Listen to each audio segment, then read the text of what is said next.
Hey, what's up? Nice to see you. Welcome back. Welcome back to our den, the Warriors' Den. As usual, every Thursday. We have a big week this week. Yes. There's a lot to cover. We have a lot of ground we're going to cover. A lot of paper on the table right now. And more under the table. We're so prepared. We are prepared. We are prepared.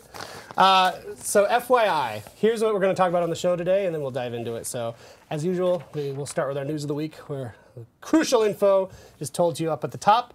We're going to have Bio back here to talk about the round of the faction war that just ended, which was round 3. And she's got some cool stuff. And we actually, you know, we usually do a Q&A. We actually grabbed some faction war specific questions from Reddit and elsewhere to discuss. So we'll discuss that with her. Then we're going to do a big old patch notes section. Yes. So as you know, I'm sorry, I'm skipping ahead a little. Today there was a live update. Some of you might have already seen those notes. If not, we'll go over those quick. But also, our next title update, 1.09, we'll talk about those patch notes today. Yeah. And we'll get into that in a little bit. Then we'll do a short Q&A with these guys, and then our community corner videos again, and then we're going to run away and see what's going on with our public test that's running right now. So I'll hand it over. So yes, good transition, Eric. The public test is available right now. It's on PC. It's on Uplay and Steam. So if you want to join, it's pretty easy. You just have to go on your games library, whether it's on Uplay and Steam. You will find a public test version of For Honor in your games library. You download it. You can join. And yes, actually, it's live right now. But don't forget that it's a work in progress, guys. Yes. There's a few things that we're aware of. There's a few known issues as well regarding different things, like there's some UI glitches that you need to be aware of. There's some things regarding AFK that you also need to be aware of. And Damien here, I think you have a few points to talk about, a few known issues that we're aware of. Yeah, we will post them, I think, during the day. Yeah, absolutely. So share them with you guys. And maybe one last thing before you go, Damien. If you have any feedback, because that's the reason why we do this test, that's the purpose of this test, is to get your feedback. The best place to do it is it's on the forums. So I'm sure our buddy Fred on the chat can link to the public test forum. There's a dedicated section about it. Yep. And don't hesitate. Throw your feedback in there. That's the purpose of this test. We want to hear from you. We want to hear if you have any issues, because then after that we will improve this version, and we'll do more of these tests in the future. And to be clear, for people that maybe participated before For Honor was out, we did a bunch of live periods. Oh yes. Some of those, we did an alpha, we did a beta. Those were kind of more polished, like, get the word out, get a lot of people playing. But we also did tech tests, and those tech tests were really meant to test something. And that's what the idea of this public test is really meant to test this feature. It's not the most polished thing in the world, because we want to test it a little early so we can actually fix things that you find that aren't working. So that is my caveat. This is not a big marketing thing. This is, we want you guys to help us make this a great feature. Absolutely. We still have this collaborative philosophy that we're doing. We want to improve the game with you guys. So that's the reason why. Damien, if you want to talk a little bit about a few issues that we already know. One of the first bug that you will see by joining the public test is that because we put the faction war in off season, it's keeping everything and it's deciding who wins, basically. So right now, and that's what Bio will speak about. Right now, the knights have two rounds and the samurai have 1. So it means that if we cut the faction war, if we stop it right now, the knight would win. So, and that's what is happening in the TTS, because we just disabled the faction war. So the faction war say, oh, end of season, and it's granting the rewards to everyone. So now the knights in the TTS are winning the faction war. So they get in advance the season 2 rewards. This is only in the public test. So of course, you won't have those rewards in the normal game. You will need to wait for the end of the season. And the knights need to win the end of the if they really want the real season, the live season, if they want to get those rewards that they can right now play with on the public test. So a little bit of a spoiler. So that's what is happening. It's a little bit of spoiler. It's a bug we haven't catched before opening the thing, but yeah. So now you know in advance what will be the rewards for the faction war. So maybe a good reason to fight for the win. Yeah, we'll see if it motivates them. season. Yeah. So some other ones, for example, it's a bug I experienced myself this morning because I did had time to do a tournament this morning. Okay. I failed during the final. But you made it to the final. But That's I pretty made it good. to the final. I got destroyed on the final. And for me, at least, I don't receive any rewards during end matches. That's not supposed to be. It won't be like that. But we have a bug right now, so that sometimes you don't get any rewards. So no steal, no loot, no XP at the end of a match. It's not as designed, of course. It's one of the known issues. Then we have some flow-related non-issues. So sometimes you are just blocked in the tournament. You need to reboot the title basically to get away with it. You're not able to play the other matches. We have another one. We have some bugs also on the ranking because that public test, we're testing the tournament feature and the ranking feature.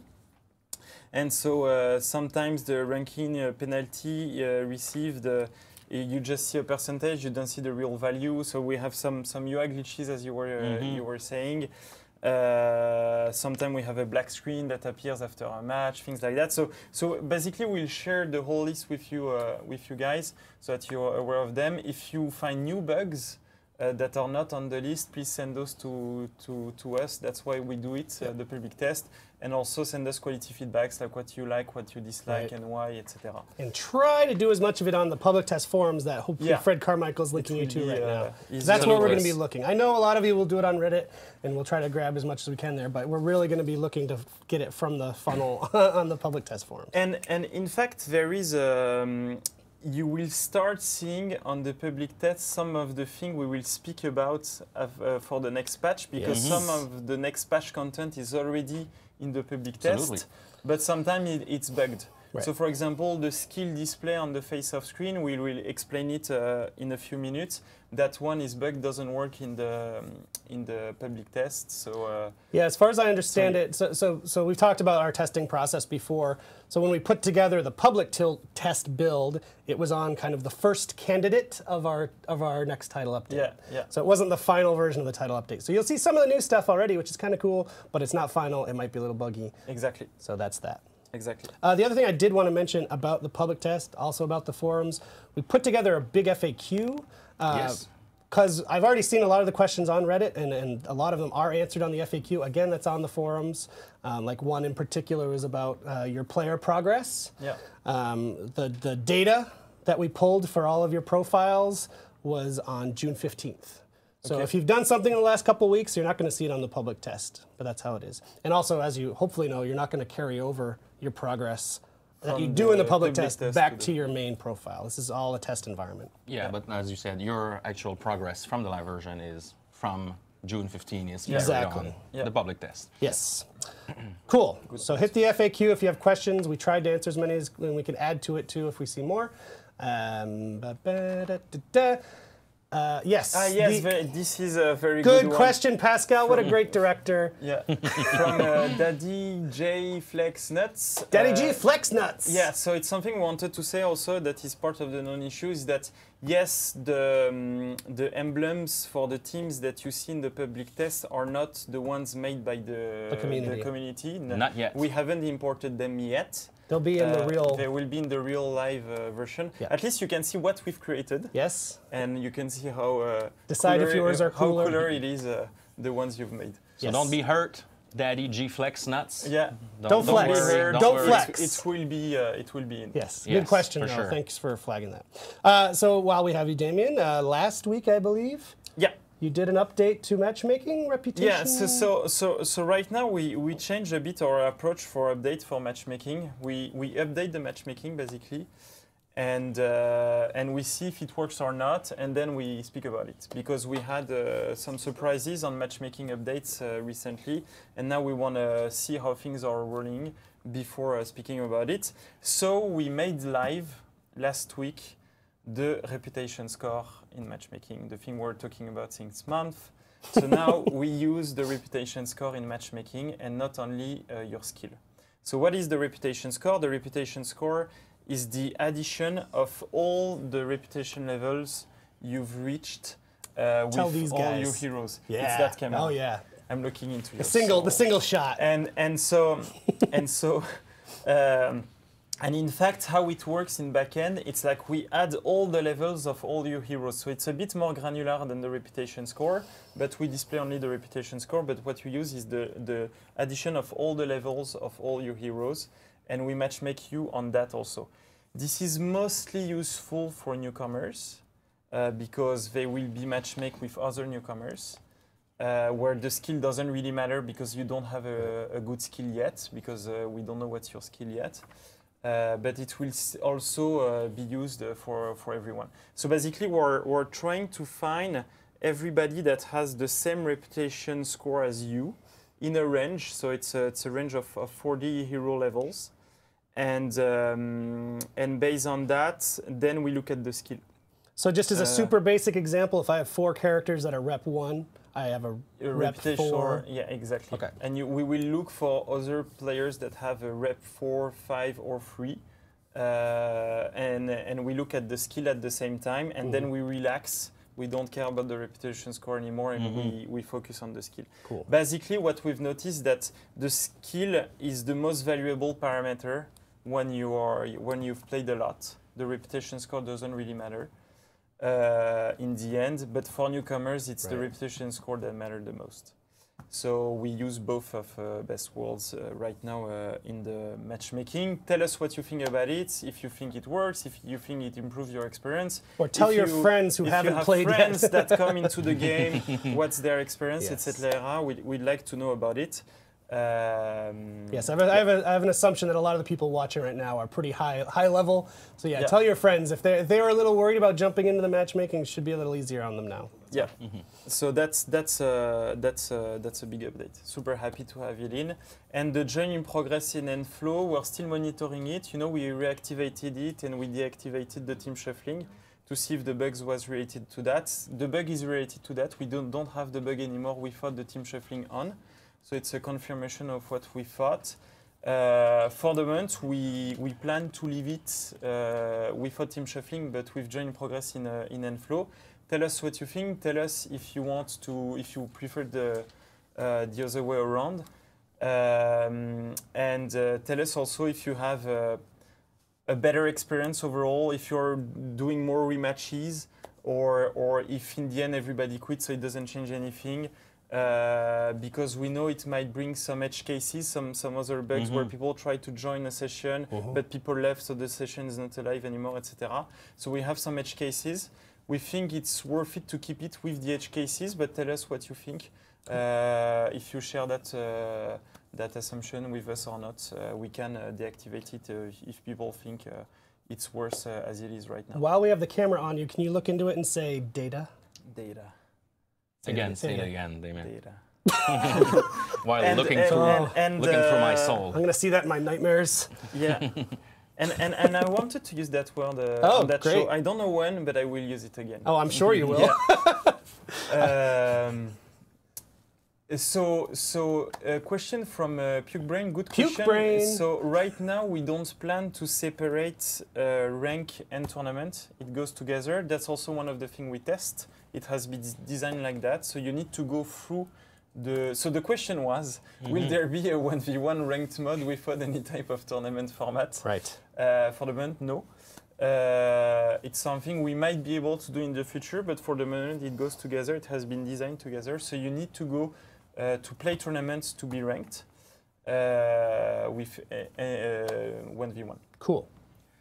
Something else that we did this morning, we of course we released the public test, but also we did an update. We did a live update this morning at 8 a.m. I think, so pretty early.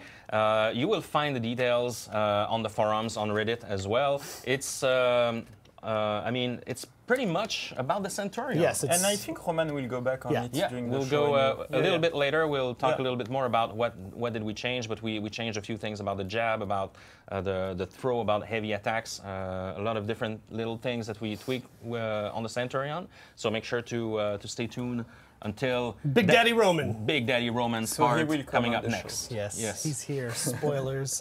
We mentioned earlier. Speaking of updates. Yes. So title update 1.09. We are going to talk through the notes of it today. So here's the deal with that. As one of the reasons we want to talk about it today is because, as Damien mentioned, in the public test build, you'll see a lot of those changes in there. So it would be crazy to not let you know what's going on. So that's why we're talking through those today. So the schedule for this, it's planned for July 13th release, so 2 weeks from today, I think. Yes, it's Thursday. July 13th, console and PC. But there's a tiny, tiny chance, a fraction of a chance, that we could do PC next week if our testing goes really, really smoothly. So plan on the 13th. If we're very happy, very lucky, we might do PC next week. But anyway, that's why we want to do the notes this week, so you know what's coming up. It's big. This is double-sided. yes. A lot of notes. So get hype. Get hype for that. Also this weekend, there's new content coming. There's a lot this week, guys, really. There's an event order called Dominion Executioner. Again, it will be released tomorrow at 2 p.m. And it's until next Monday on July 3rd. And the goal is to perform as a community as many executions as you can in Dominion matches in PvP. And the reward is 2,000 steel. So. I'm very thirsty. You were reading through my soul, Eric, I think. But yeah, don't execute me yet. But there's an event order coming this weekend. And there was some discussion, right? Like, do we do an event order while we're also doing the public test? But I think, first of all, public test is PC only. Exactly. So we got a lot of console people. And we know people are waiting for that event order to get their 2,000 steel. It matters, so we don't want to postpone it. So cool. I advise PC player to maybe do some matches on the live version within the weekend and then go back to, the public test. Get yourself in on that steel. But not only that, Eric, what else do we have in terms of business? As you know, weekly content rolls on, and this week we have new combat. That was good. That was very loud. new combat emotes, one for each hero, 7,000 steel each, and we've got a video of that right now.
So we're back, and we're back with the Bio Jade. Hi, everyone. How are you, Bio? Bio Jade. Bio Jade in English. Looks For my Americans out there. Probably Bio the best name at Ubisoft, actually. Yeah, it's pretty bad. Pretty good. It's pretty good. Bio, again, is a lead game designer focusing on faction war, actually, and player Among engagement other and things like that. Exactly. Yeah, a lot of different things. She's also a cool shoes collector, as it was noticed last time.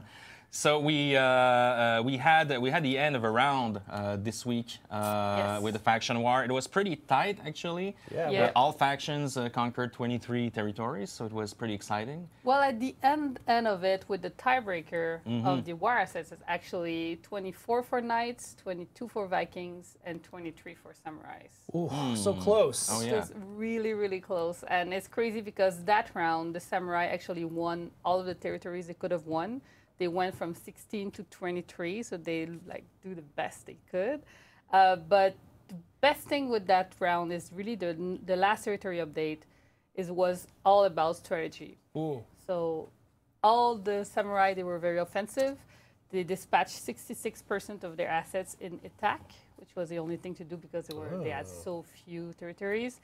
But the Knights were extremely clever because they defended with 67% of their assets. Really? They really defended all those territories. So they went to 30, from 30 to 24, which is still losing a few territories, but it's really hard. The more territories you have, the harder it is to actually defend them. Just like in real life. Just like in real life, because you have to spread all your war assets thinner. Did you see, Bio, sorry to interrupt, but did you see any changes since we introduced new territories in the last season in terms of, conquering new territories and faction war in general, or?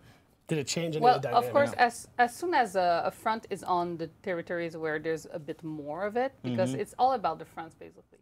So if your front is where you have more territories to defend, because we added 3 of them, it's going to be harder to defend. So we made actually the faction war a bit more harder to defend as long as the front is there, closer to your capital. So if you go to a capital, it's going to be harder for the person that attacks to actually be able to get in, because when you're being pushed against the wall in your capital, you can actually deploy your war assets, even though you deploy them manually or not, they will be more concentrated.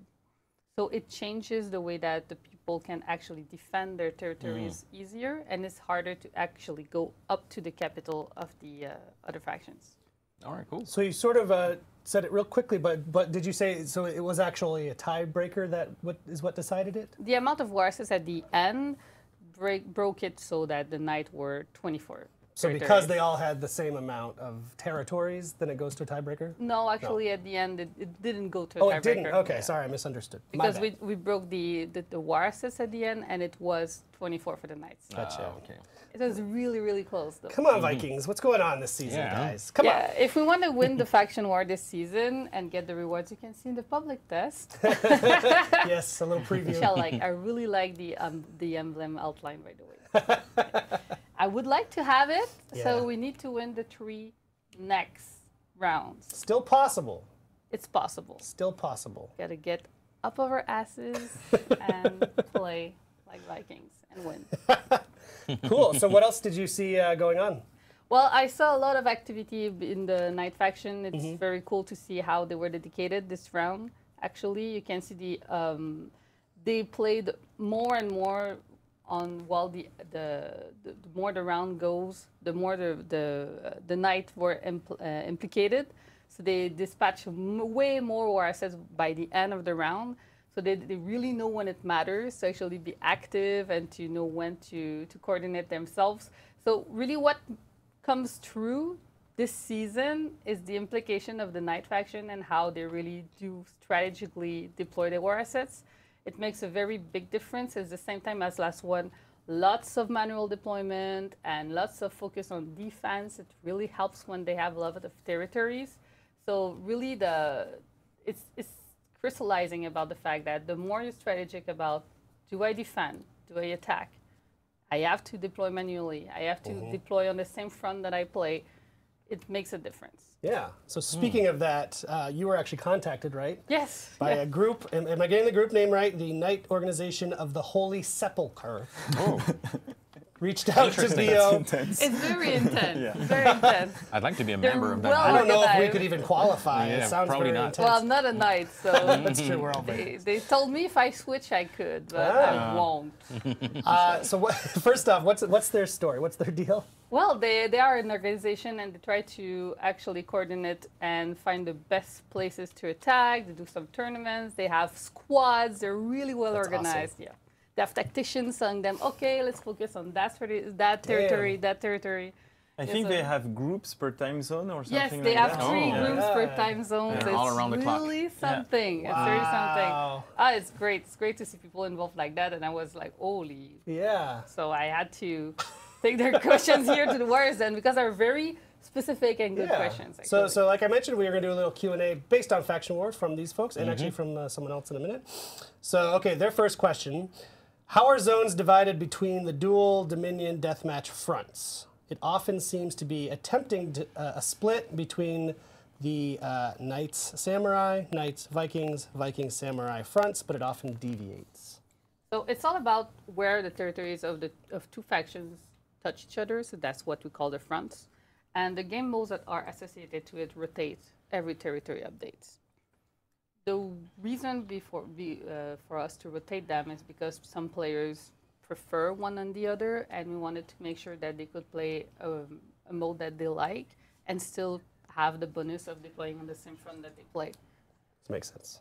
To note though, since your raw assets are defined by mainly your performance in the game and also the time of the mode, so the longer you play in a game, the more assets you actually gain, it doesn't change much in reality, except your personal preference, because of course a game of Duel is shorter, but you get less war asset. Right. A game of Dominion is longer, you gain more war asset. Okay, cool. And who owns which territory also defines the props in the map. You know, it's like if you're playing on so let's say you're playing on a territory that is owned by the samurai and attacked by the knights, you will see props of the samurai and Right. that's what defines also the soldiers in Dominion. So we have all small rules like that Right. behind that make the whole scenery. Right. So your Like the set faction dressing. war is reflected inside the map basically. Cool. Their second question, how are the default manual deploy locations, i.e. I select manually deploy, but I don't move the joystick? How are they selected for each front? Would it be possible to have some information regarding the selection of these default manual deploy zones? Well, it's going to be a very boring answer. It's just the first one in the list. Yeah. So, So it's the front you're in, basically playing in, and Yeah. then it's the first one. Okay, cool. exciting. Now, what about that second question, though? Would it be possible to... oh, sorry, I misread it. Never mind. I could give more information about the list, but No, it's no, just no, that's a good. list of territories. I think we'll actually get into it in the other questions, the Yep. thing that I thought I it think was. you can see the list in the playlist parameters Yes, you in can see details, so you can see the order. So similarly, a user on Reddit named Steckman, or Steckman, I don't know, actually wrote a really nice detailed post. Ideas, feedback, criticism, whatever, all of those things in a big post about the faction war. Yeah. And I sent it directly to Bio. What do you think about this? And she immediately said, let's talk about it on the stream. So that's cool. So we have a big list of his questions and even a bunch of his ideas here. And I think there are ideas from the comments in that thread as well. So players continually find themselves facing off against players of their own faction. So win or lose, the same amount of war assets will be deployed for your faction, taking even more agency away from players. So the important part here is to understand that the war assets you gain, yes, are defined by the time in the game mode that you play, but most importantly with your position in the match. So if you win, it doesn't change anything, because if you are first with the best score, the score being your renown, well, you will gain more assets. So it's actually with all the players in the map. So if you So if you play very well, you will gain more assets than everybody else. So if your faction, even though you have Vikings in your team and the enemy team, it doesn't change anything as long as the Vikings play well. They're Okay. gonna get more assets. So it's all about being the Being best good. players. I like it. Okay, this next question. There are far too many players with equal... Oh, Just for the faction match. Yes. So the idea of the faction match, it's a good idea. It's an idea we had. It's something we wanted to do. That one but is later then. no, it wasn't in. Okay, it's later. I haven't said anything. Here. Okay. skipping ahead. There are far too really many... want to talk I about need this to have one. the paper. No, it's okay. It's okay. It's okay. It's okay. There are far too many players with equal input to feel like anyone is making a difference. There isn't even a number tally so players can see the amount of war assets each faction holds. Instead, it's just an unrelenting, oppressive, and depressing 49%. Yeah, so we are. Sounds to be a big deal for you. That 49%. I feel bad for this guy. Sorry. So yes, we are currently working on a refactor of the faction war, the way it's represented, to make sure that you can actually see where territories are cherry picking and easier to get. So it's like in Risk, you know, if you have 10 units on one territory and 10 on another one, it would be 50-50. But you know that if you put a few more armies there, it's not going to change much. But if there's 1-1 and you put 2-3, you know it's going to be a big deal. Right. So this is what we're liking right now. So we're working on this. I've been designing it for a while, and it's a big refactor. It counts changing the way we see the world map and how we see the war assets more than the amounts you actually get. So it's gonna come, but it's not really soon because it's a very big work for us. Right. And we want to do it right so that people can understand and strategize way better. Yeah, we identified that problem pretty quickly, that, that displaying percentage wasn't the best way to do it. Cool. Yeah. So that's coming. So he's right. Someday. He's right. All right, now he had a bunch of ideas, which I think you wanted to respond to. So idea number 1, separate common matches from faction war matches. Perhaps territories will only be affected by ranked matches. The higher the rank, the more war assets you get. Gonna give it to you since you want to answer that one so bad. This is the one that you wanted. Yeah, that's the one I was answering, so my mistake. The faction war matches is a really good idea. It's something we wanted to do. The problematic is multiple. First, it means that it's becoming a matchmaking parameter. So I'm not only looking for player of my skill, player of my reputation now. Now I need to find player of my faction, and I need to not look for opponents that are of my faction. Right. So it may divide our player base in a separate pool. It will put a huge burden on matchmaking, and it will lower the quality of your match in the end. Because you will be with Samurai against Vikings, but the skills will be all random and the progression also. So in the end, we don't think it was the best call to do it. It's still something we haven't closed the door on that idea, but priority-wise for the matchmaking, we want to focus on the match quality, which is skill and progression first. And also another huge one is that we're trying to matchmake with people that are near you so that you have a better ping and better connectivity. So basically it's putting too much constraint. We haven't dropped the idea, but I think it's an idea we'll revisit later on when everything else is working on that aspect. And there was another side of that you want to answer, maybe? Yeah, it's also about playing with your friends. We made a call earlier that we want to allow player to play with somebody that is not in the same faction as them in the same party. So we don't want to play to people that want to play with their friends to say, oh, we won't have the bonus because we are not in the same faction. And to have to take that decision between playing with your friends of having bonuses in the faction war, playing with your friends should always come first because it's so cool to play in a team. So as also for people not to have to make that choice between their friends or their faction, it's too heartbreaking. I don't want to put them in that situation. I don't want to break friendships. No. Cool. Just a couple more. Pascal, calm down. Maybe without going into details. Sure. Like, Sure. Idea number 2, name the territories. Let us fight over Iron Keep Pass, or Great Mire West, or Great Mire East, etc. It's a very good idea. It's something that we're exploring in the refactor. It's part of the UI refactor we want to do. So we have the same idea. Great idea, Steckman.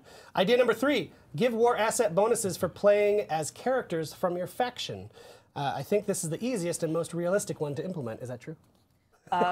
Very fast. What we want to do is put the emphasis on gameplay first. So we don't want to have players who have to choose between gameplay or the faction war. So we put gameplay first. So we say that you can play everyone you want and not have to make that choice between the faction war and having a bonus or play the hero that you actually want to play. So it's not an idea we consider for the moment. Sorry, Steckman. Idea number 4, and this is the last one, and we'll move on. I know some of you are not interested in the faction war stuff, but you know what? You're not everybody. Some people do care. Idea number 4, assign each territory or group of territories a bonus. So this one is very big. Actually, what we want to make sure is that the people that don't care about the faction war are not too affected by it.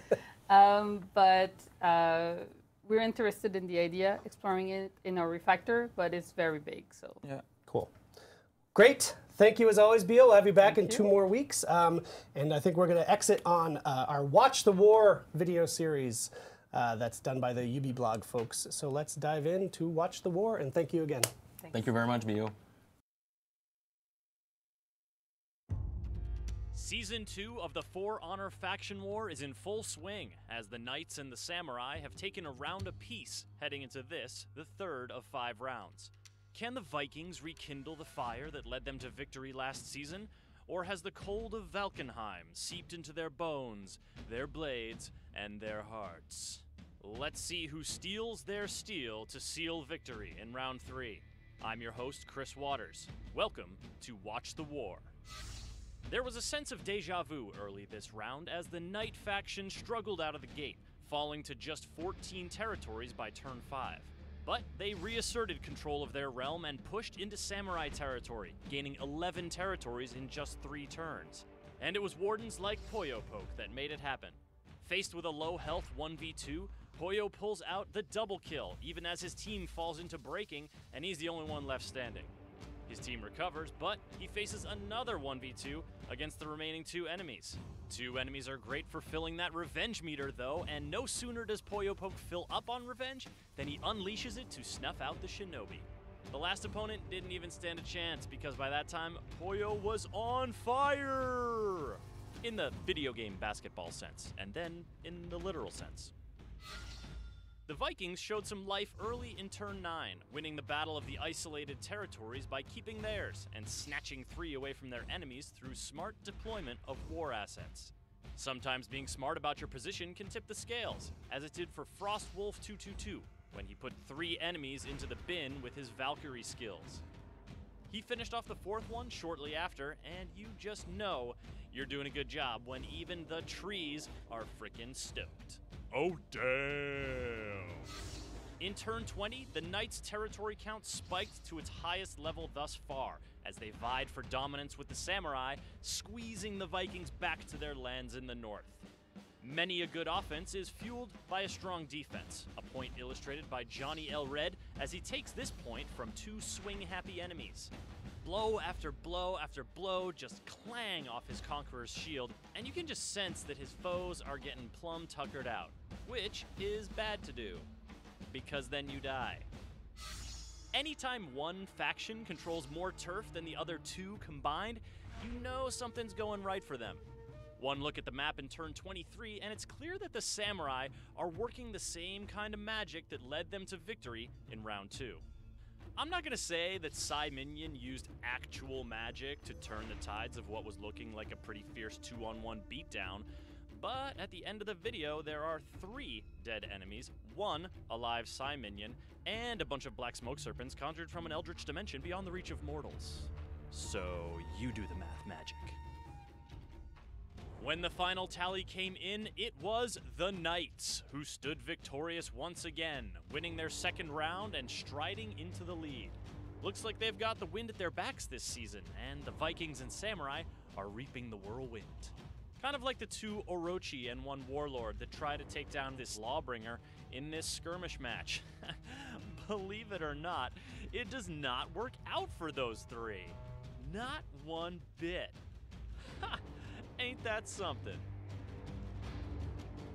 3 rounds down, 2 to go here in Season 2 of the Faction War. Share your clips with us on social or through our official forums for a chance to be featured in the next episode of Watch the War. I'm your host, Chris Waters, and until next time, may the guard breaks be ever in your favor.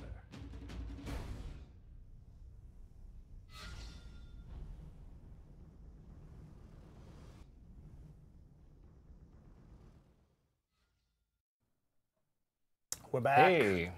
Look who's here, this guy. Hey guys. Funny enough, I thought he was on vacation this week, so I didn't book him for the Warriors Den. He just showed up. I really thought you were on vacation. I'm glad you're here. They're glad you're here. So that's why it's fucking cold here. It is really cold. Yeah, I was like, Roman will be here. We can turn up the AC. Me and Eric are comfortable, Yes, but we've got, I'm French not guys sure are you're not. from Boston. Yes, someone I'm actually up from Maine. north. It's true. I'm from Maine, so you're right. It's more north. It's basically Canada. We mentioned earlier the live update that went up this morning about mostly about the Centurion.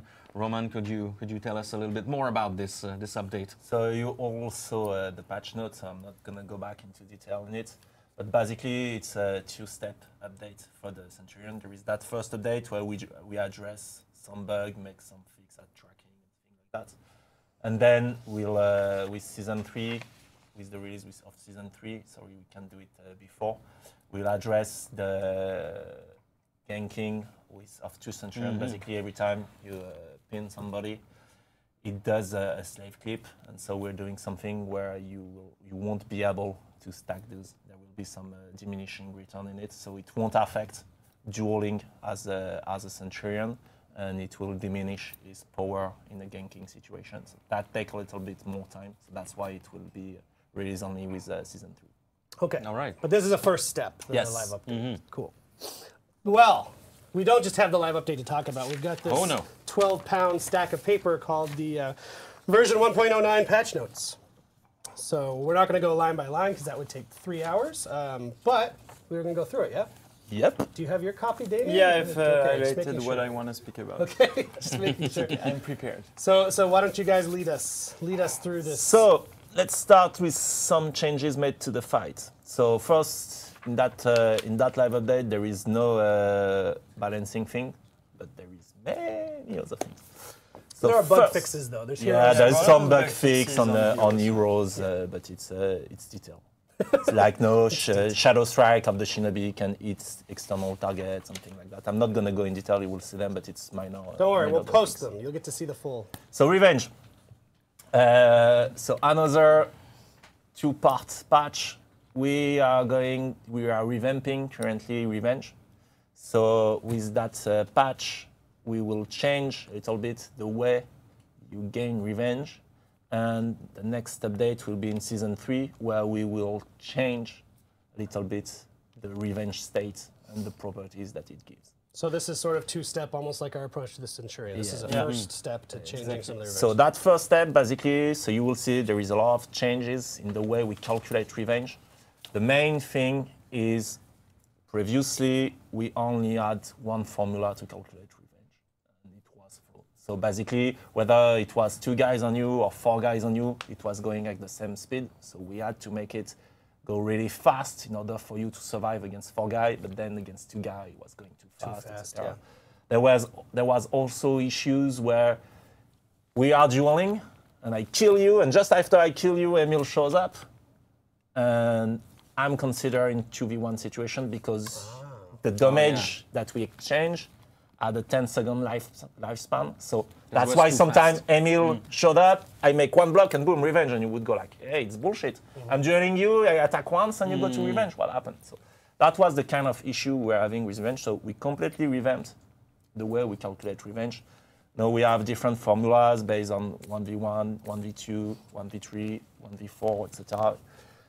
Even in group fight scenario, like if you're 3v3, you're not considered as being outnumbered, etc. So we did a lot of change on that. So it should be much better. Revenge should not pop, or almost not pop at all in a 1v1 scenario.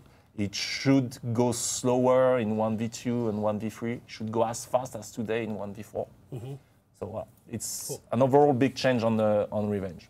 And you'll see when To we make it post for us more controllable, more tunable. Yeah.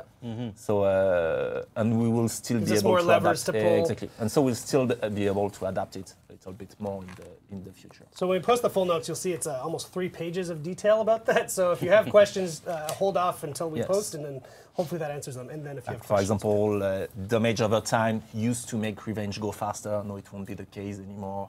There's a lot of changes like that. cool. But in summary, we can say revenge score after melee has been increased. The multiplier in 1v2, 1v3, and 1v4 is different. Like I said, damage over time does not make revenge go faster. Outgoing attack no longer used to determine the group fight multiplier, and a lot of other bug fix. Clarification. Then- Not different in 1v4. No. Right. Then, with season 3, what we will do is we will change the revenge state. And basically, what we want to do in revenge state is we want to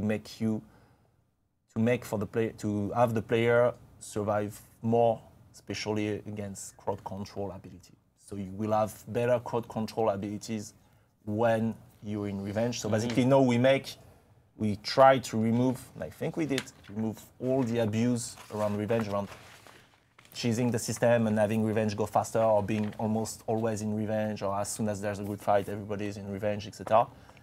By doing that, we'll be able to make the revenge state a little bit stronger in terms of the abilities that it gives. Right. Not deal more damage in revenge, but be able to live a little bit longer, especially against CC abilities. Cool. That's coming later, I'm sorry. Yep. Great. So that was one big thing. The other big thing that we did is we've disabled something that we used to call time snap. Time snap. Interesting. So I'm not going to go into detail of what it was, why we had that. It's an old system that we used to have for almost since the beginning of the project that was still there, and we did not use it that much. Basically, it was something that was based on your network, etc., that was snapping your actions to specific frames. To synchronize Okay. things. Exactly, to synchronize everybody. But no, we don't need anymore actually that system. But that system was still running. So basically what it did, it was snapping all the actions every 100 milliseconds. So we removed that.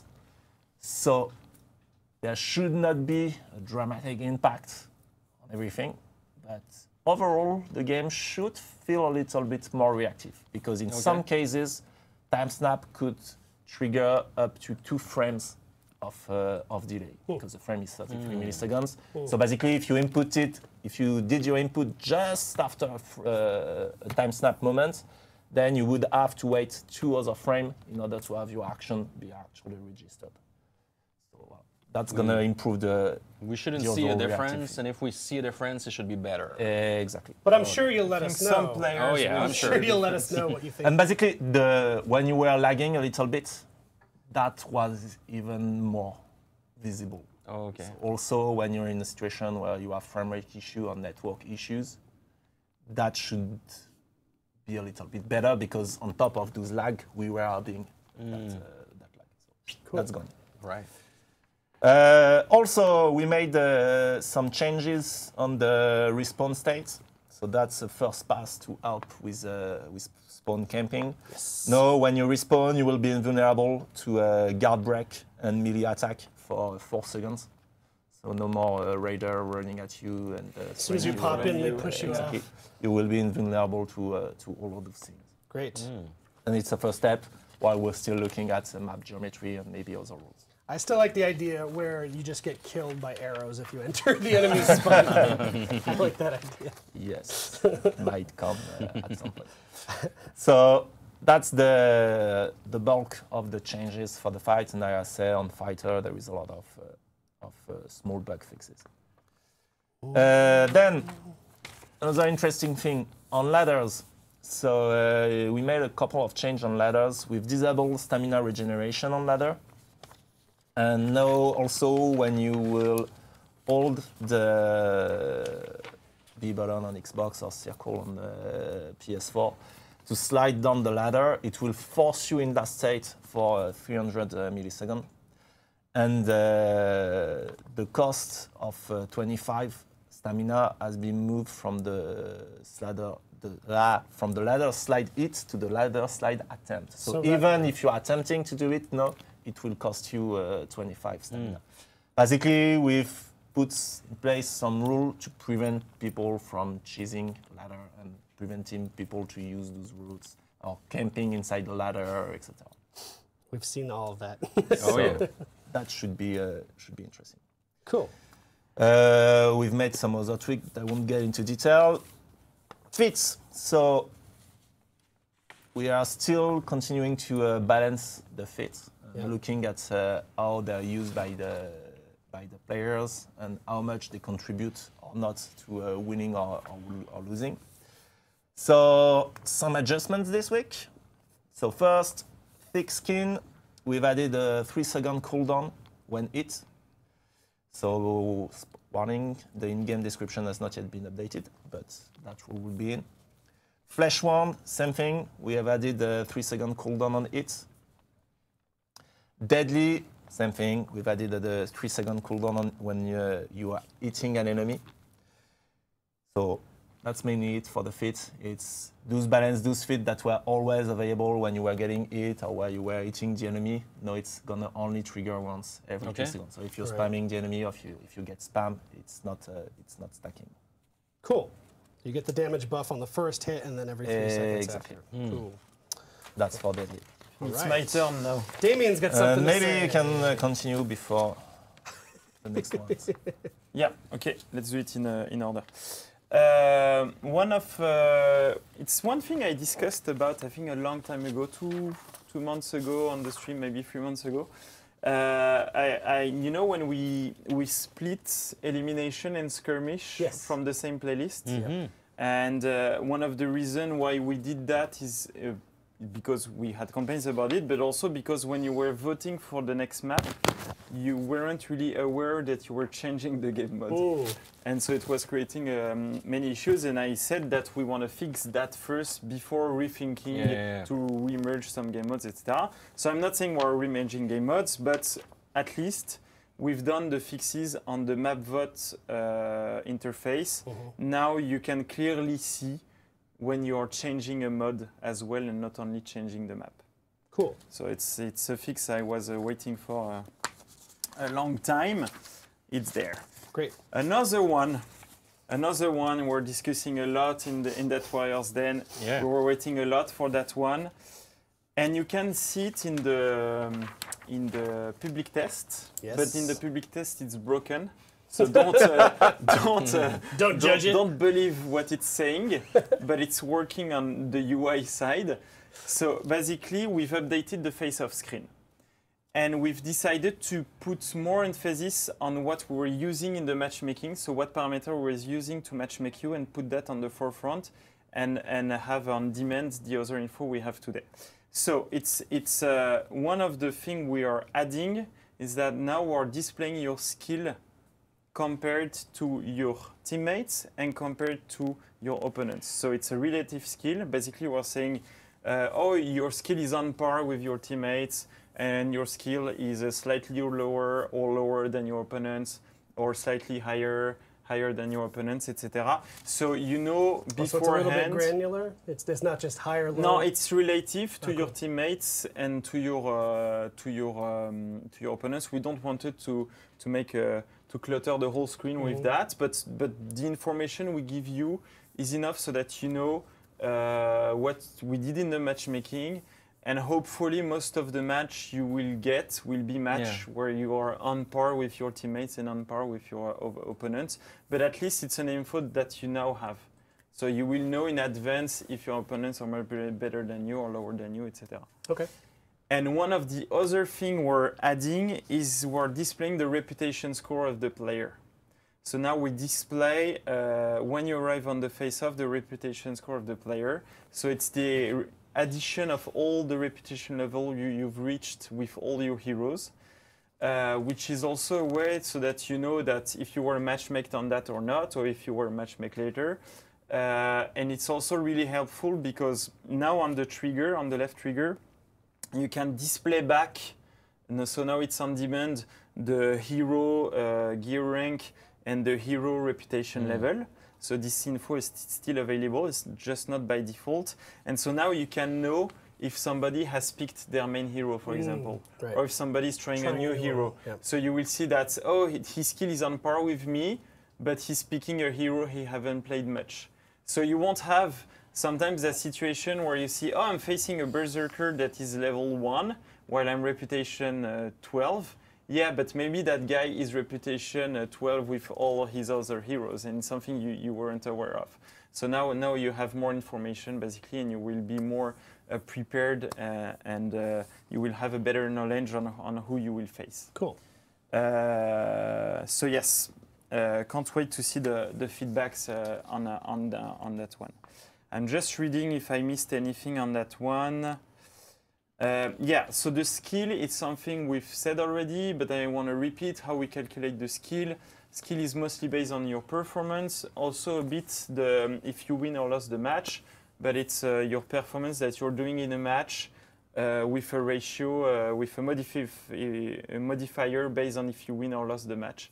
And that's how we calculate your skill, something that is running on since the launch, and that's what we use as the biggest parameter in the matchmaking. Cool. I think I said it all.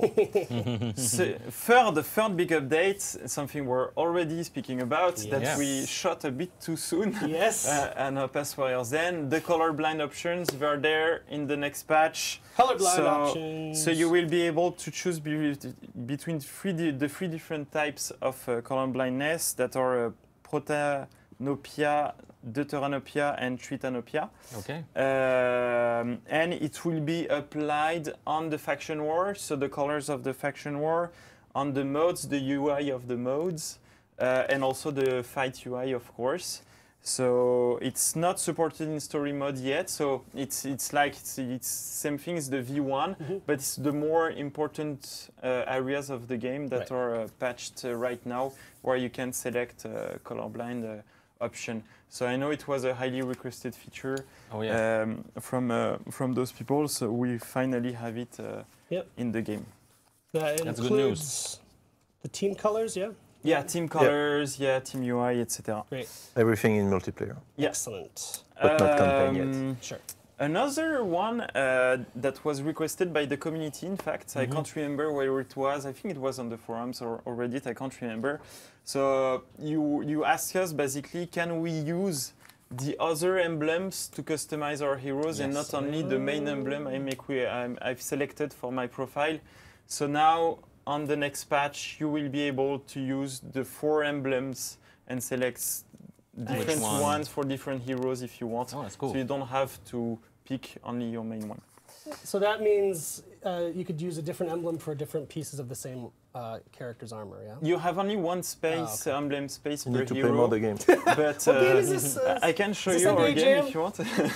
But what you can do basically is it's customize emblems, different emblems for different heroes, awesome. which is pretty cool.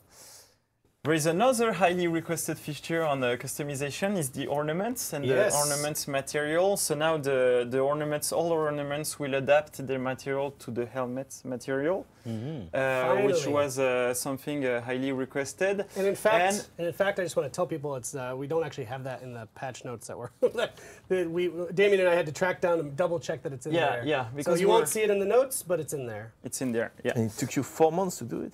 Yeah. You know, we have to look for the paint and everything. Takes time. Yeah, it's a special paint you can only get in specialty stores. But we're doing an extra thing on that update. So now you will see that some ornaments will take your team color as well. Okay. So now some ornaments take not only the material but the team color, and it's pretty cool. Interesting. Pretty cool. That is so cool. now the team, the art team, will start playing with that. Sweet. What do I have? This is else? a smaller one, but you skipped over it.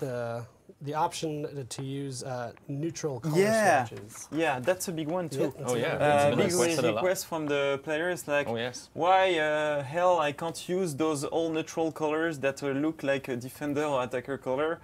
You were right, and those were coming mostly from the outfits that you were unlocking. Yeah.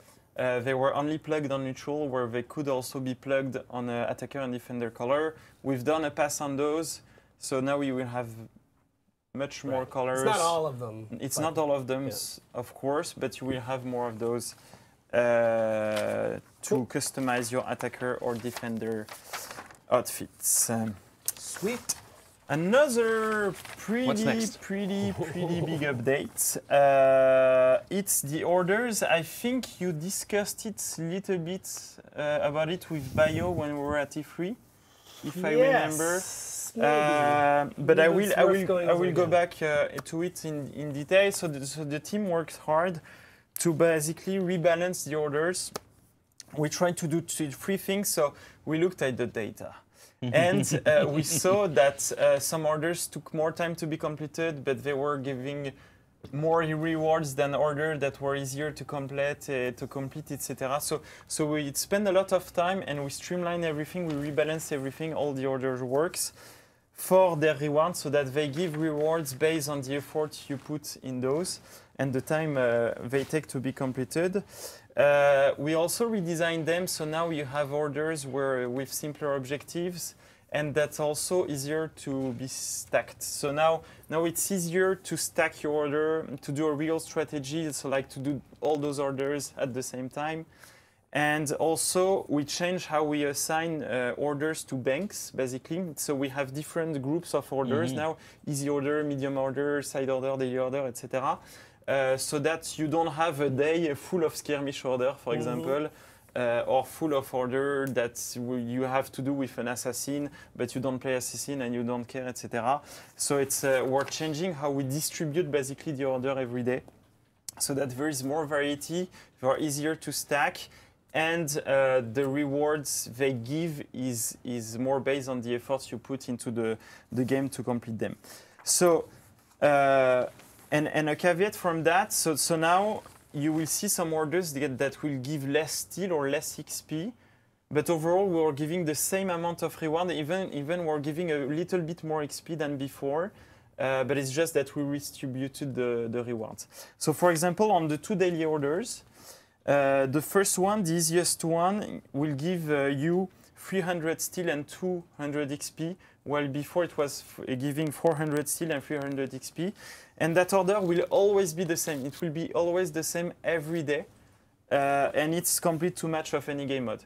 So you can come, you don't have much time to play For Honor today, you complete 2 matches, you win or lose, you don't care, you get your reward, you get your 300 steel and 300 XP. Cool. And then the other daily, that is a tiny bit longer to do. So now it's a bank, so you will have different one, and this one is having higher amount of rewards. So we're going from 400 steel to 500 steel, and from 300 XP to 500 XP. Oh, and that's Sorry, one 300 XP to 400 XP, if I'm looking at this right. 300 to 400. Yes. That's what I said. You no? said 500. Yeah. It's okay. So it's this okay. is why I'm here. Thank I'm you. just, Yeah. So I can't read in English. I'm sorry. That's why you got the English guy here. So, for example, you could have to execute 3 heroes in any game mode. So, also those they are not related to game mode. So you can do in any game mode you want. They are not related to any hero you have to pick. So you can do them with any hero in any game modes. And they take, so complete 2 matches with 2 different heroes, for example, perform 10 takedowns, things like that. Great. And then we have the side orders, and we have banks, so we have easy orders, medium orders, hard orders, and the hardest one take more time to be completed, they give more rewards. The easy ones are easier to be completed, and they give less rewards.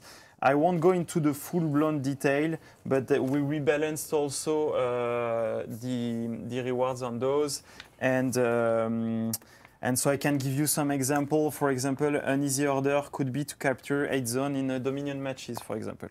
That's a pretty easy one to do. Win a match of any game mode. No, that's a daily.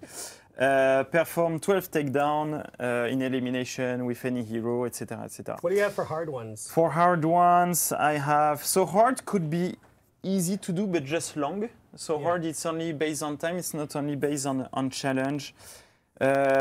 Complete perform 10 executions in any match type. So it's a bit longer. Complete 12 matches as any non-Vorgarner hero. So I know we had a Q&A on that, we'll go back on that. But we have more variety on those now. Complete 15 matches of any type. So this one is easy to do. 15? 15, but it just takes you sometimes. Yeah, so we had a question from Farherm about, it was a specific, the question is how long? Week, month, long order someday in the future. For the moment, no, because it's based on the refreshing of the bank. So it's every 2 days or every day, depending on the refresh. So for the moment, we don't plan to have ones that could take weeks or months. But the ones that you have equipped, you always keep them, so you can take the whole time you want to complete them. You don't have to do them in the 2 days. They are not cleaned out. Cool. So it's still something you can do if you want.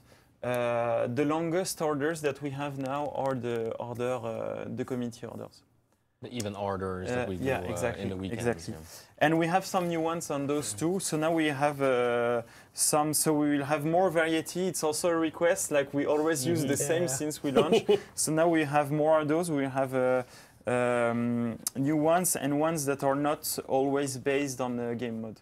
So right now it's always based on the game mode. We'll have also ones that are not based on any game mode, which is win matches, complete matches, and stuff like that, which were also requested by the community. I think that's it for the orders. Did you have questions on the orders, Roman? Yes, can we go into a little bit more detail?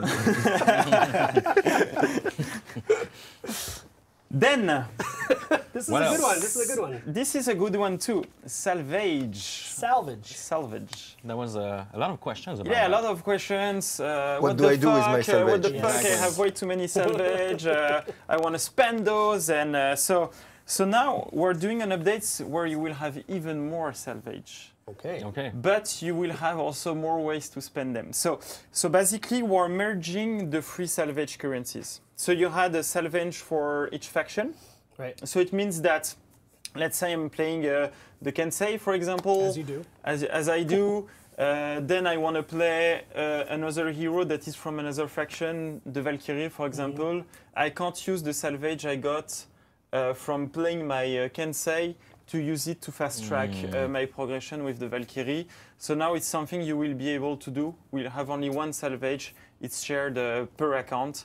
So you will have more salvage in the end, but you will have more ways to spend it because you Shared can across spend all it heroes, in right? any hero, and you don't have to pick a hero from the same faction. Cool. So that's the first update that we have regarding salvage. We'll have other ones, but that's the first update we have Yes, regarding I've heard salvage. some of your other ideas are pretty cool too. Yeah. That's awesome. I'm not ready to talk about yet. And that's yours, PS4 Pro. Ah, PS4 Pro. Cool. Oh, this one is cool. So we have an update for especially for PS4 Pro owners. So now, yes, you have the 4K mode, but you will also have the option to choose to stay in 1080p, but have a boost to the graphical setting. So more detail. Yes, more detail, Great. cooler. That's So more beautiful. options for those players. Exactly. awesome. And another actually hardware update we did, it's for PC. We've added the support for the Tobii eye tracking device. So you will be able to use it to have extended view. So specific feature for this player, there will be camera control based on the eye tracking and the head tracking. Whoa. That's on PC. Yes, That's crazy. For PC. Yeah. I want one of those in the office. that's pretty cool. That sounds cool. Oh yeah. Pretty neat. Sweet. So I have a few last ones. Everyone's like, "Are you serious?" We told you it's pretty big, and we're not doing all of them. No, there's more that we're not reading. We are fixing a bug that wasn't really well tracking the AFK kick in private matches, so in matches where you play alone. So it's something we patch later on because it was affecting less players because you are playing alone, but sometimes where you play with friends, it's still affecting them, etc. So it's a patch we've done. It's not affecting custom match, of course, just for private matches when you use the whole map. But those will be also sensitive to AFK kick. And we did some bug optimization for the stability. So there is one where you should have less session full errors when you try to join a match, where we optimize the game session state, and we've patched SPC. That was on Xbox One. Yeah, sorry, because I'm reading at the same time. Yep. And on Xbox One, we did another change that should improve the stability. And the connectivity is that we've reduced the impact of the Microsoft achievement system that might impact the performance of the players, and then we have less stability, more lag, etc., and more session that crashes. So we don't know at what extent it will improve the stability for Xbox One owners, but it's a pretty big update on that area. So we should have good results on the stability with that patch. I'm glad you said the word achievement, because that made me remember another thing that's not in these patch notes for some reason, but I did find out people with the active duty trophy achievement issue, that is also fixed in this patch.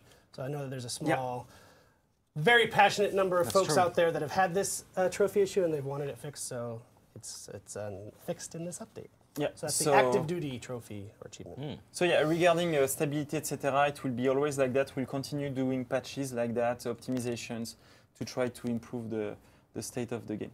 Yes. The team is actively working on this one. Yeah. And constantly pushing new updates, sometimes silent one when they are server side, sometimes induce patches. Something I had to jump in on Reddit this morning that is getting to me is when we do things like the public test, the tournament mode, and the, you know, like, why would you divert your resources from fixing the stability to do things like this? And it's just not.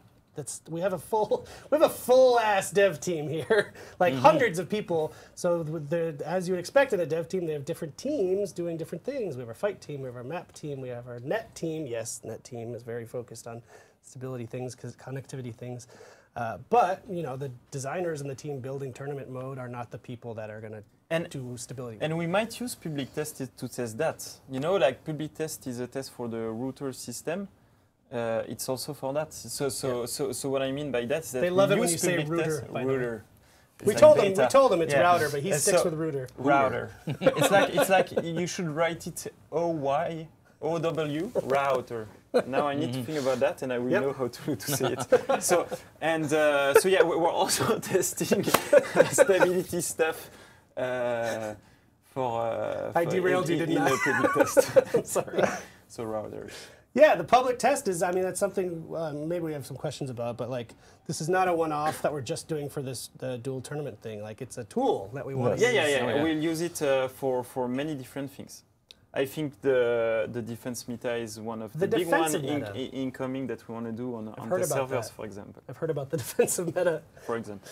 Yes, so that will be a cool thing to do. But that's, like we mentioned at the top of the show, this is not just like a, hey, marketing type beta thing. This is really a tool for us to get features tested with you guys and improve them based on your feedback. So we're going to continue to do that, and we'll obviously let you know when we are. But that's cool. And there's not just 20 people working on the game. Yes. Like I said, there are literally hundreds. Sometimes I send an email and it goes to hundreds of people, and it makes me very nervous. And they can't be 100% behind the keyboard trying to fix the same issue.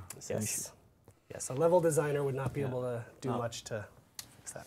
But that said, we are obviously still working on it. And like we're saying, every patch there's actually fix or improvements toward that. They are not necessarily, we're not necessarily vocal every time we make those, because it's also difficult to anticipate the type of impact it will have. Sometimes we're like, oh my God, this one is going to be awesome. And actually it's just 0.3% more stability. And we're like, oh shit. So that's why when we think there is a big one, we communicate it, but we not necessarily tell all those type of improvements. Yeah, if you think you guys are salty now, if we were out here telling you every week, like, this is the one, next week, connectivity is going to be 100%, and then it didn't happen, you would, I was already called Sean Spicer today, by the way, on Reddit. You would literally drive to Montreal and cut my head off. So this is part of the community management, the managing expectations thing. So when we think it's a real good chance of helping, we'll communicate it. But and those are performance issues, so it's not like a bug that we fix. Right. It's a sum of it would be great if it was a single things that makes it how it is today, and it's constantly changing, in fact. So. Oh yeah. Yes. So I think that leads us into, we have a few questions we're going to do. Q&A. It was really tight to dodge the punch. Peace, Jesus. Am I the only man on the battlefield? Never yield to death. I rattle steel, dismantle shield. Hear the cracker of the battle axe. Tackle packs in the gravel backs to the wall act, or you'll surely... Because it's a pretty easy one. Yes. So actually at the top, I want to say something too, speaking of salty communities. So Roman was a bit salty last week. What? No. I wasn't here, and I was watching it from my, I was doing a work Your thing. Your remote like, location. Whoa, he's going to punch me when I get back. So to Roman's point, we've done this Q&A section on the show, which we've been doing every week, and we get a lot of the same questions. And to be fair, part of our job is answering the same question multiple times so enough people get the answer. It's not really their job. We want to bring fresh information on the show. So to mitigate that, what we're going to start working on, I can't tell you when it'll be posted, but what we already have a work in progress on is an FAQ that we want to post publicly because you guys are asking a lot of the same questions every week. We want to make a very visible public question and answer so you can come and get the most recent answers of a lot of the really hot burning questions. Yeah, the most popular questions. And to be clear, those are not going to be me working with a PR person. It's going to be me working with these guys like we do just on the show to get their answer straight from them, but just put it in a document so you can go look at it. So you don't have to say, oh, where's the defensive meta? Like, we'll have an answer. And when we have new stuff, we'll be able to update them there, whether it's Yeah. timeline or new elements. Yeah. Because I've also mentioned on the show, like, these are the dudes that are directing the entire game, these hundreds of people working on the game. So to have their time every week for this show is quite a privilege. And to use it to be answering the same questions over and over again does not make a lot of sense for you, for them, for us, for any of it. So that's the idea there. So hopefully you'll get behind that and help me. When you see people asking frequent questions that we already have an answer for, point them to it or answer it yourself. That's how communities should work, hopefully, to disseminate the information. So that said, we do have a few questions that we want to answer this week on the show. By number one from Missa355, when is the public test starting? That's an easy one. It started already. It started. We had a slight I get my delay. ass kicked, so. We had a slight delay this morning. We had a bit of an issue, a wrinkle to iron out. It took about an hour. So we went live by 10 instead of 9. Yeah. But it is live It's now on only. PC. Yeah, you play on Yes. Steam. Yes. And that will lead to the next question. Yes. Yeah. Luster Solider, I guess that's maybe Luster Soldier. Luster Solider? We'll never know. He or she is solid. asking, will we see a public test for console? Yeah, so it's something we couldn't make for the first public test. We wanted to do the public test as soon as possible to get the feedback, etc. It's something we're investigating. I don't know when we will be able to do it, but we want to do it. We value also the feedback of the console players, of course. It's trickier, it's harder to do. It needs validation with the first parties. It's a whole process in itself. So I don't know when we will be able to do that because it's taking time of the same people that are doing the test servers on PC and want to run those regularly to test other things. So we're figuring it out. We're figuring out. I don't have more to say that we agree with you. We think it's valuable to do it. We want to do it. I just don't know when we'll be able to. And I wanted to add on to that because I know a common response is, okay, so what if we could just give console players access to the PC? It's also something we're investigating. Yes. And we think it will be easier and more worth it to directly give access to their console with their account. The real solution is to do it on console. Because if we do that, if we say, hey, now you have access also on PC with your account, we can't use your profile, we can't use your progression, we can't use anything. So then it's really undervaluing the value. You're starting 0, you don't have your stuff. So I won't be. I don't think it's worth doing it that way. And not all console players have a PC where they can play for honor with, where they have the right setup. So I prefer to focus our efforts on making it happen on console too, than the other idea. That was also an idea that we've investigated. I mean, it's a bit of an unknown too, right? If you're a console player, and yes, I'm positive lots of console players have PCs, but we don't really know the power of your PC. Like people who have bought the game on PC to play it on PC at least have done their work to make sure they can meet the min specs for the most part. So if we were to give it to console players who maybe don't have the right specs, that could affect the performance for everybody, right? So that's sort of the thinking there. So the real solution, if we can figure it out, do console public tests. So that's what we're working on. Yeah. Cool.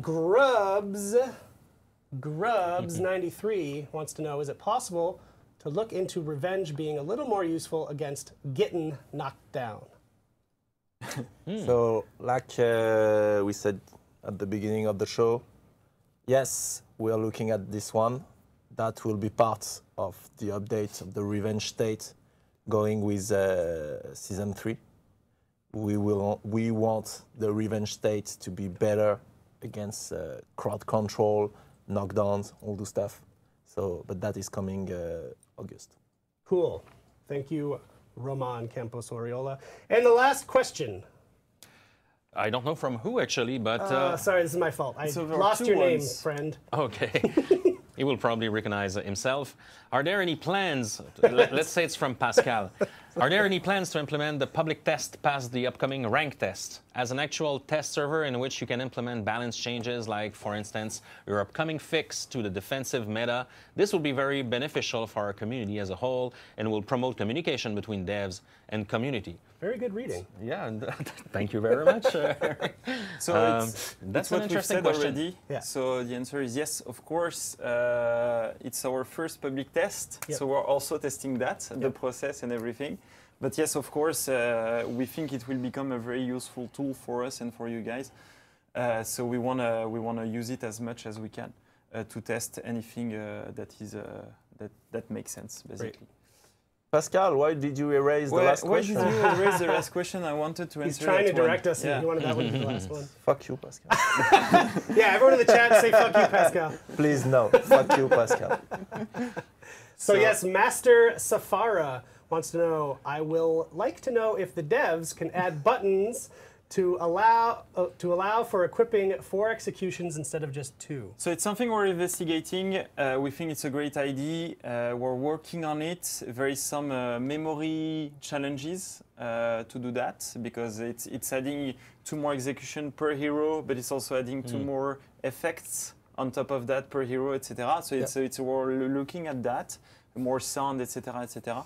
So we have technical challenges to do that, but we'd love that idea too. Right. Because we're having more and more content, and so we'd like you to be able to use all of that in a match, or at least more of it.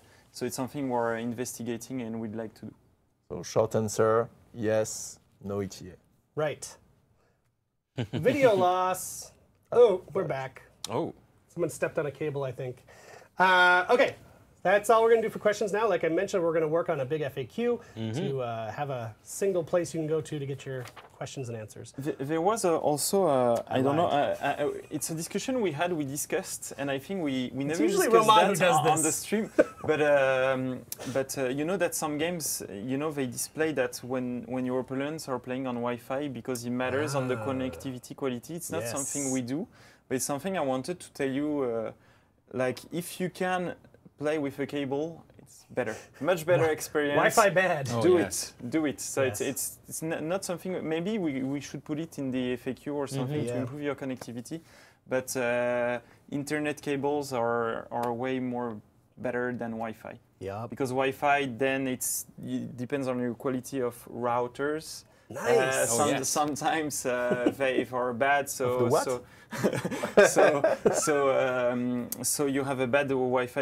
It's capped, so you have a bad Wi-Fi connection. So it's not. So you're not using the whole bandwidth that you have for your internet, but you're using only a small subset of that because of your router and your Wi-Fi connection. So it's a big deal. Yes. Wi-Fi is a big deal. So if you can play with a cable, it's better. If you can have a better router, it's better also. Maybe that's obvious to a lot of you, but I'm Yeah, I think certain it it's was- not obvious yeah, to yeah, everybody. yeah. Especially console players where it's so easy to just connect wirelessly. Yeah. It's, And PS4 where you don't have 5 gigahertz Wi-Fi connection. So all of that. Good point, matter. Damien. Good point. yes. Now I'm really going to transition us. No. So yes, there's your questions and answers. And now it's community corner time. This is sort of to come down from all that heavy information and enjoy some of the stuff you guys have been putting out there. As I mentioned before, we do videos for this. There's a ton of great images and fan art and cosplay stuff that's happening every week too, and we try to represent that on our website. We do a weekly blog post in conjunction with our weekly stream called This Week in For Honor. So we're not forgetting you people who do great fan art. So go there. It's just forhonorgame.com. It's usually the latest news. So that's where our static creations come. But this is all videos and GIFs. So in fact, I want to kick off the first one because this broke me. It's so funny. We might play it a couple times. This is by user YouTube user Nate the Man 223 Shigoki bot kills himself. The best is in the video. We did this. You can hear him going. Watch what he does. You can hear him screaming. A bot suicide. Why did he do that?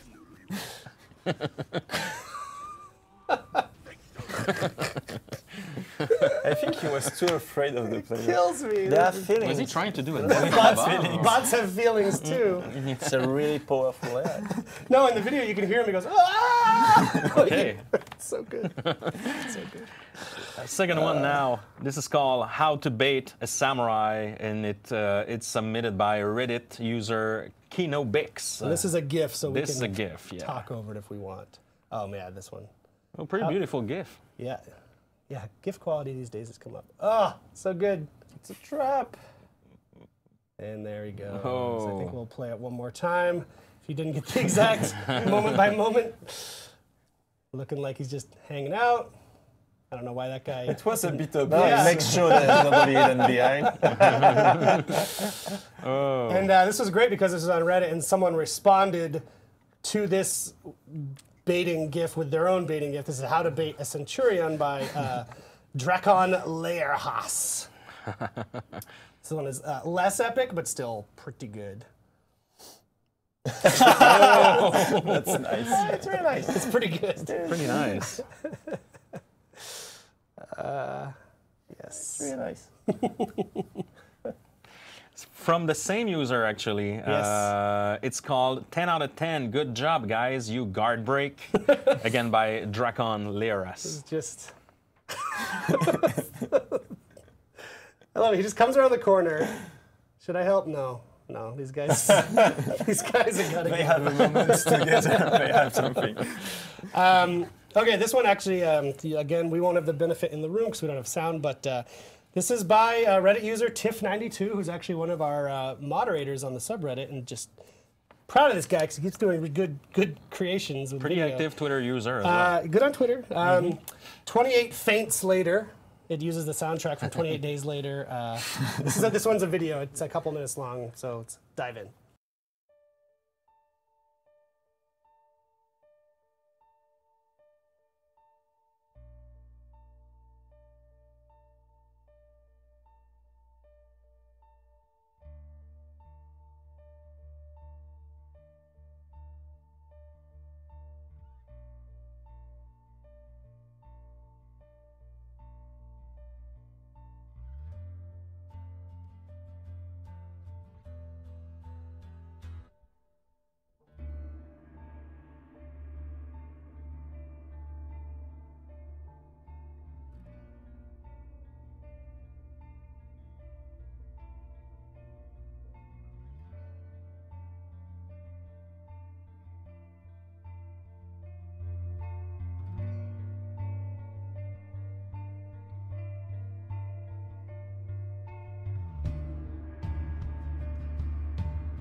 happened? No. Wait, what was the end? What happened at the end? We'll never know how it ends. That was a nice one. That was good. Good job, Tiff. I'm a huge fan of the 28 Days Later. We movie. need sound. Yeah, me too. I know, we don't have sound in the room, so we frustrating. lose a lot of the effect here, but there's one final video. Yes, it's called Against the Odds 3v1 with revives, and it's submitted by Reddit user Hell Euphoria. Hell Euphoria. Hell Euphoria. Yeah, this is a good one too.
Wow. That one is pretty good. Yeah.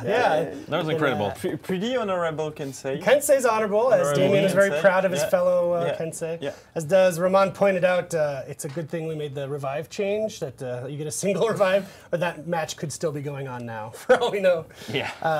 So that was great. Hell Euphoria, good job. So we're pretty much at the end of the show. We want to do some Yeah. shout-outs. Sure. Let's say first shout out to Stash. Oh, on this camera.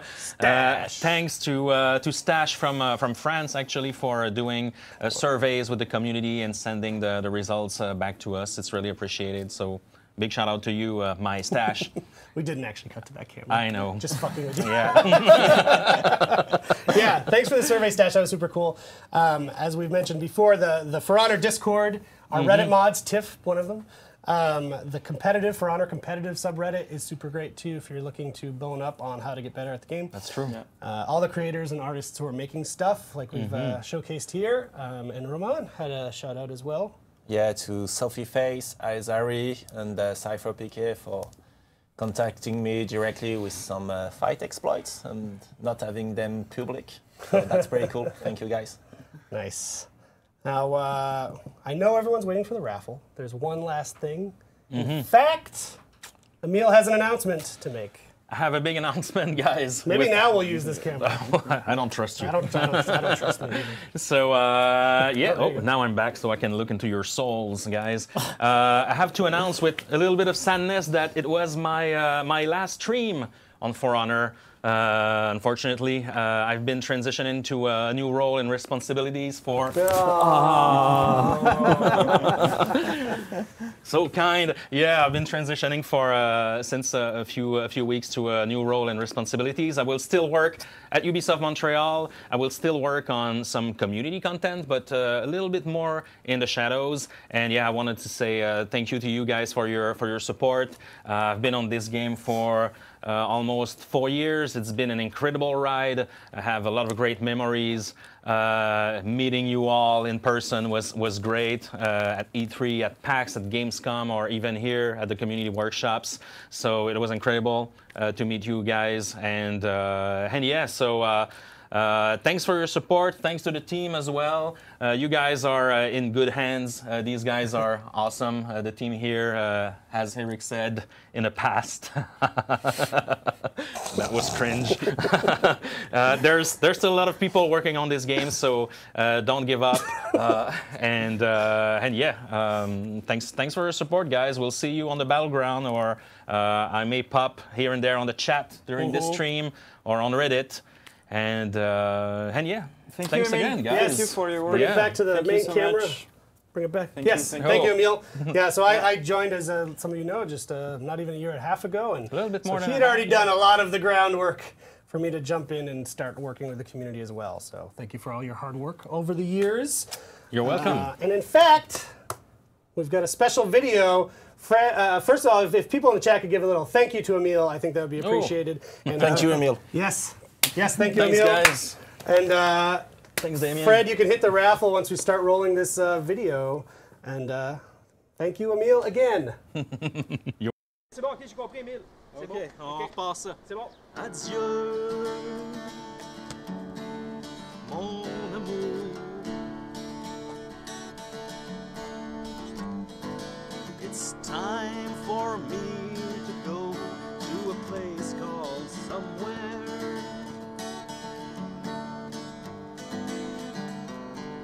I dumped the car in the river.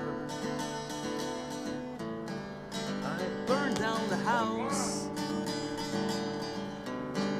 I told your little sister that I did some crazy things with her little hamster.